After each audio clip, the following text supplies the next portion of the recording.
Okay, so this is how I colour stuff. So I've got a page here from Loose Scannon issue 7. Artwork's been done by Dan Harris and it's been flatted for me by my friend Jim as well. So it's pretty much ready to go, as you can see from the layout here. Now, next to this I've also got the page that precedes this. So this is already coloured. This page I'm going to use for reference to make sure that the style looks visually consistent. So first things first, I need to make a little adjustment to this particular file and get it ready for colouring.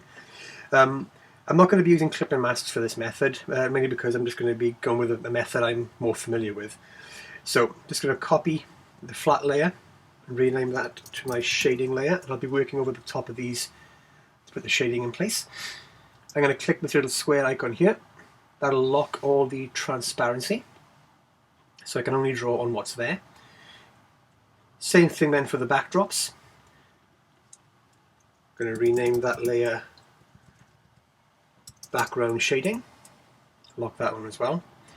And with these particular flats, I need to make a couple of small adjustments as well, just to kind of tie everything in. So I'm going to go back to the original page, hide most of the special effects and glows and shading and so on. So I've just got the original flats here. So then I'm just going to pick up that background colour.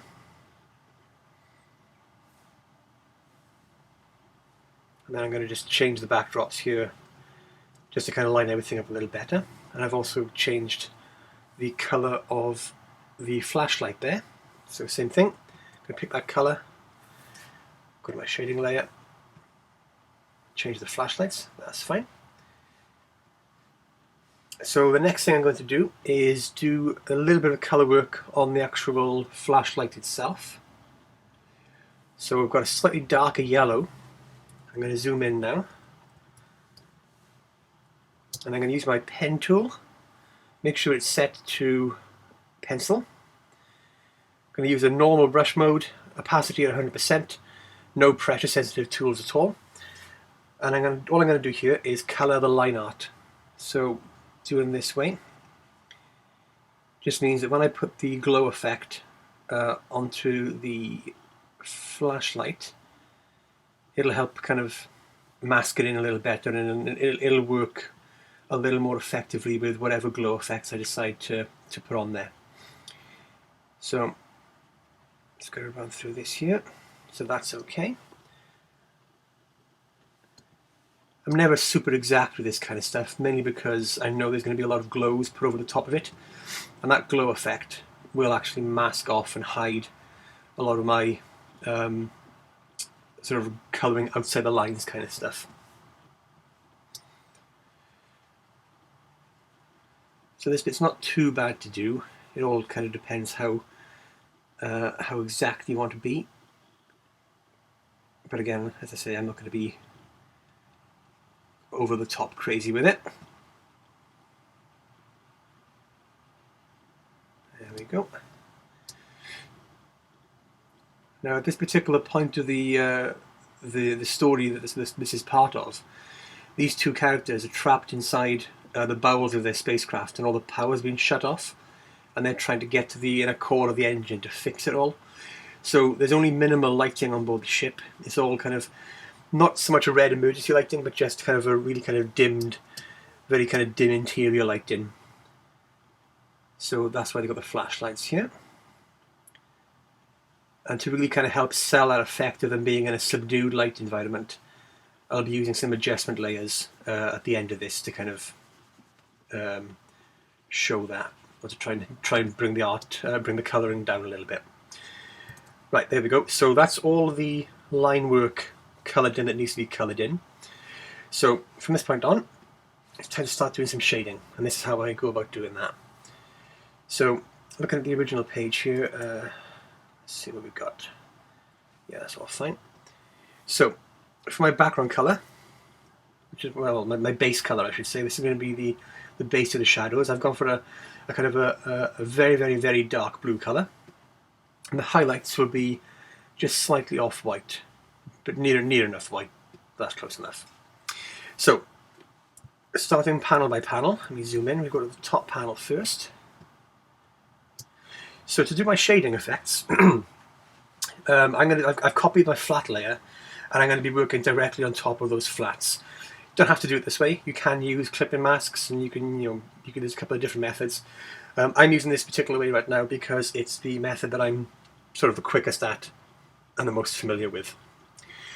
So I know that the light source here is going to be this the flashlight here. So obviously that's the focus of the scene. So anything in front of this flashlight is going to be very much in shadow. So all I do, I use the lasso tool, and I just draw roughly where I think the outlines of the shadows will go. There's no real way of teaching this kind of stuff. You just got to practice it and play about with it and get to grips with it yourself, really. You can look at life studies and maybe get some like action figures and put a light source behind them, and that way you can kind of build up the different areas of shadow and work and try and see where the light falls.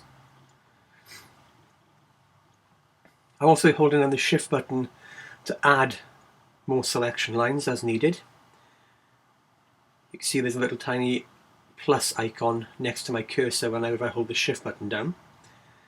And likewise, if I want to take away any particular part of a selection, I can use the Alt button, and that'll let me remove from parts of a selection as well. So I'm going to do the highlight on the button here by removing parts of the selection.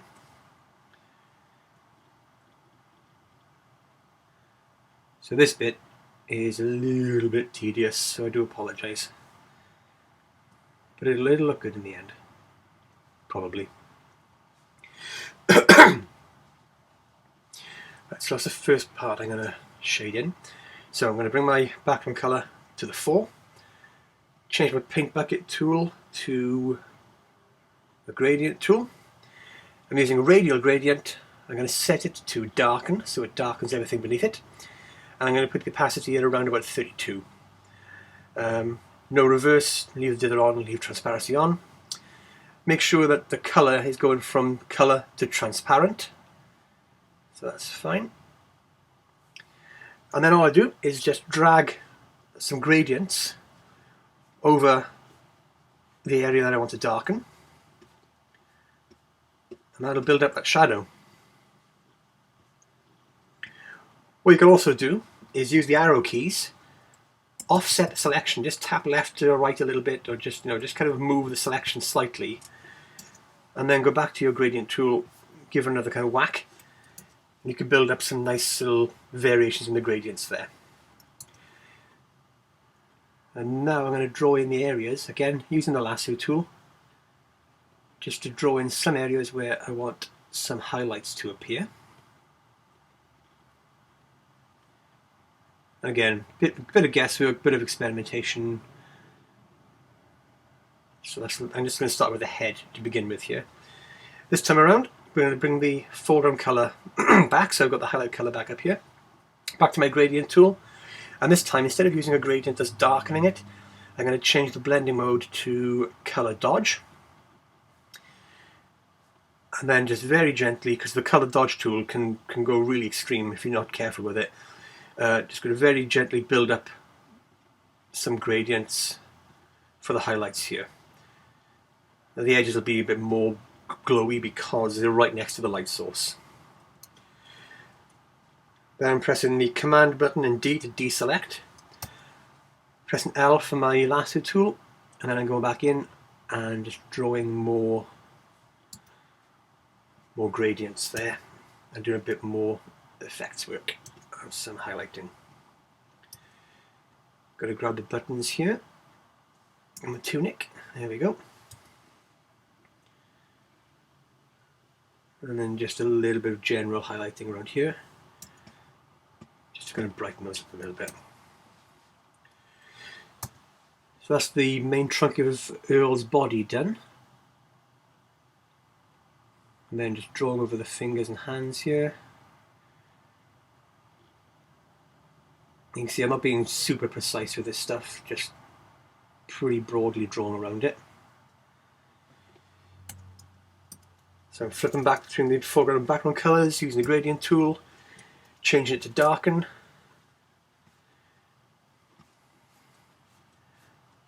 and then darkening in those shadow areas there. Deselect that. And at this point it's just a matter of going in and going around all the edges, all the corners, all the little niggly bits. There we go. So back to my selection tools, back to my gradient tool, turn it back to color dodge, and there you go.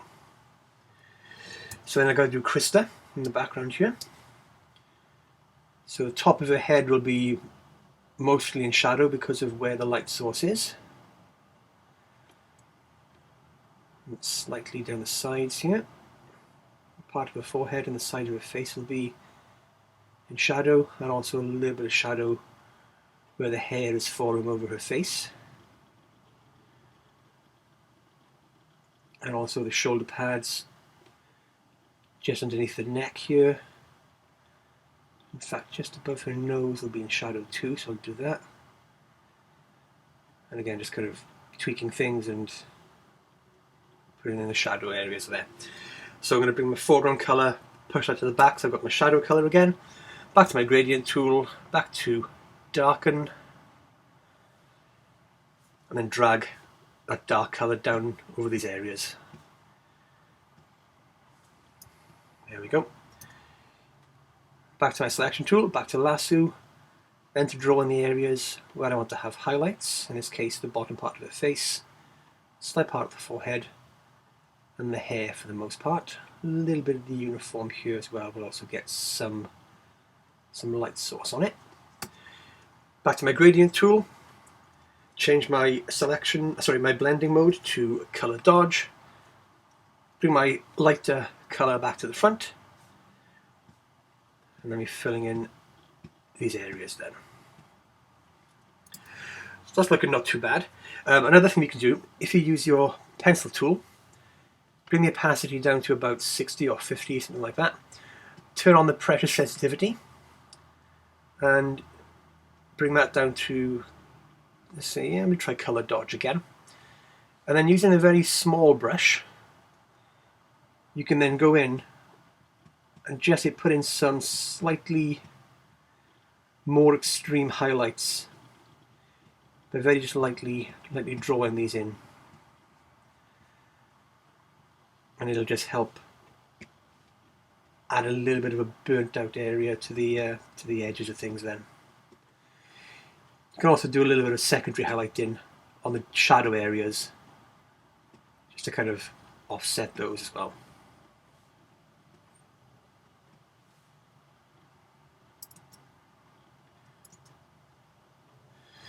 There we go. So that's the that's the primary characters coloured in.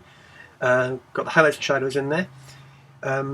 Next thing I'm going to do is just quickly do the background. So selecting my background layer, using my marquee tool, just got a rectangular marquee, you've got to just draw on that. Then back to my gradient tool, only this time around, instead of using a radial gradient up here, I'm going to use a linear gradient. Again, back to my good friend darken.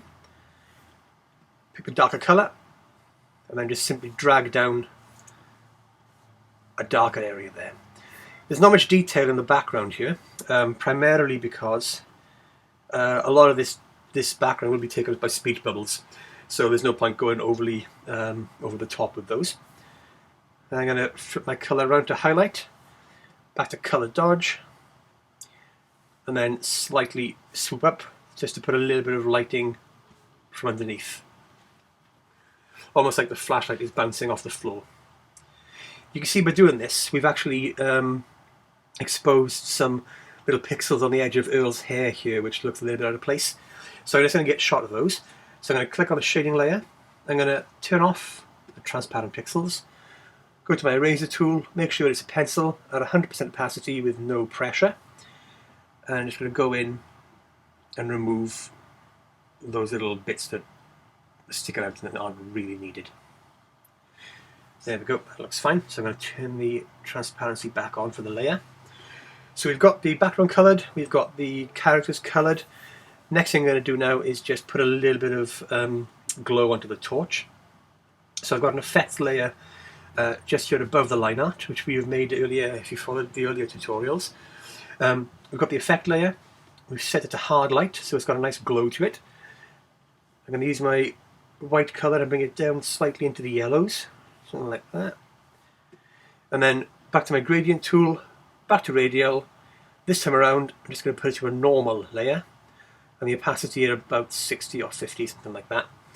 And then where the torch is, that's going to be the brightest point, so I'm just going to swipe in the middle there, build up a bit of a glow, and then some other just general smaller glows around the outside. And that haze will block out part of Earl and part of Krista as well. But where it blocks out Earl, it's going to work out quite nicely because it'll it makes, really kind of put some nice kind of warm glow behind him. What we can also do here for that kind of nice J.J. Abrams kind of lens flary type effect, if you don't want to go too overboard with it, you can use the smudge tool, set it to about 90%, use a sort of a rough brush, something like this. That's probably a bit too big, so we bring it down to about 20. Yeah, that's fine. And then you can, holding down the shift key, you can click to start where you want the blur to go, then hold on shift and click where you want it to end. And you can put these sort of subtle pulls of the lens flare just to kind of give it that little kind of glow to it there. That's pretty, I don't like that one I just did. I'm going to just delete that and undo that one. But this way you can put some kind of subtle glows in place there, and it just kind of helps sell things a bit.